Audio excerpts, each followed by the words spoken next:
आज Doubtnut app download करें। Doubtnut पर अपने सभी गणित, रसायन विज्ञान, भौतिक विज्ञान और जीव विज्ञान के डाउट्स का करो सफाया। बस प्रश्न की फोटो खींचो, एक ही प्रश्न को क्रॉप करो और तुरंत वीडियो सोल्यूशन पाओ। अभी डाउनलोड करें। हेलो दोस्तों, तो इस प्रश्न में दिया गया यदि दो पूर्ण संख्याओं का गुणनफल शून्य है तो क्या हम कह सकते हैं कि इनमें से एक या दोनों ही शून्य होने चाहिए। मतलब एक या दोनों का मतलब कि जो हमारी दो पूर्ण संख्या है उनमें से एक संख्या या दोनों पूर्ण संख्या शून्य होनी चाहिए। उदाहरण देकर अपने उत्तर की पुष्टि कीजिए। तो देखिए इस प्रश्न में पूछा क्या गया हमसे।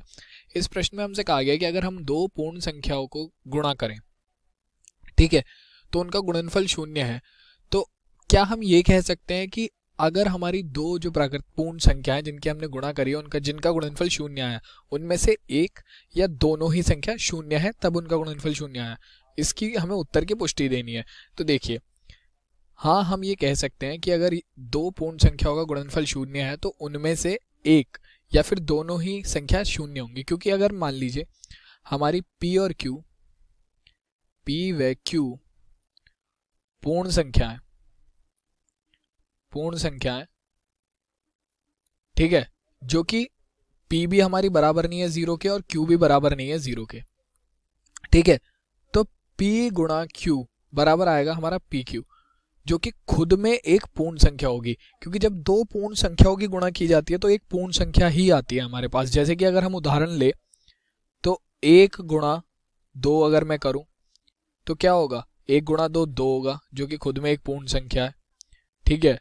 दो गुणा चार करता हूं तो 8 आएगा जो कि हमारी पूर्ण संख्या है। 6 गुणा 12 करता हूं तो हमारे पास क्या आएगा, 12 6 72 आएगा जो कि खुद में एक पूर्ण संख्या। तो देखिए यहाँ से हम देख सकते हैं कि जितनी भी अगर आप दो पूर्ण संख्याओं के गुणा आपस में करते हो तो हमारे पास क्या आती है, पूर्ण संख्या आती है। लेकिन अगर मैं देखूं P व Q हमारी पूर्ण संख्या है और मैं P बराबर ले लूं जीरो के और Q बराबर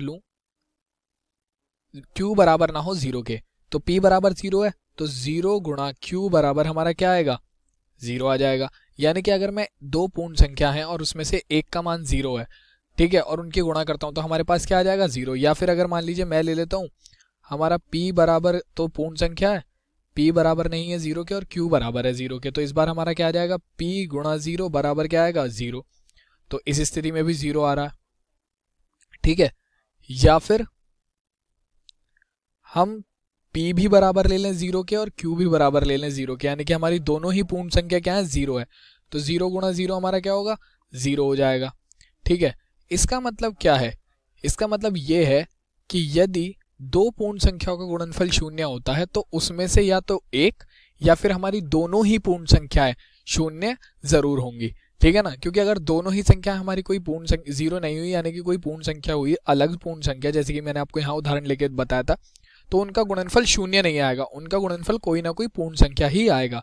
तो यानी कि अगर हमारी किन्हीं दो पूर्ण संख्याओं का गुणनफल शून्य आता है तो उसमें से या तो एक संख्या जीरो होनी चाहिए या फिर दोनों ही संख्या जीरो होनी चाहिए। तो इस कथन का उत्तर क्या होगा कि यदि दो पूर्ण संख्याओं का गुणनफल शून्य है तो क्या हम कह सकते हैं कि इनमें से एक या दोनों ही शून्य होनी चाहिए। तो हाँ, हम यह कह सकते हैं कि इनमें से एक या दोनों ही संख्या शून्य होनी चाहिए और यही हमारे प्रश्न का क्या हो जाएगा, उत्तर। धन्यवाद। कक्षा 6 से 12वीं से लेकर नीट, IIT, JEE वो एडवांस के लेवल तक 1 करोड़ से ज्यादा छात्रों का भरोसा। आज ही डाउनलोड करें डाउटनेट ऐप या व्हाट्सएप करें अपने सारे डाउट्स 8400 400 400 पर।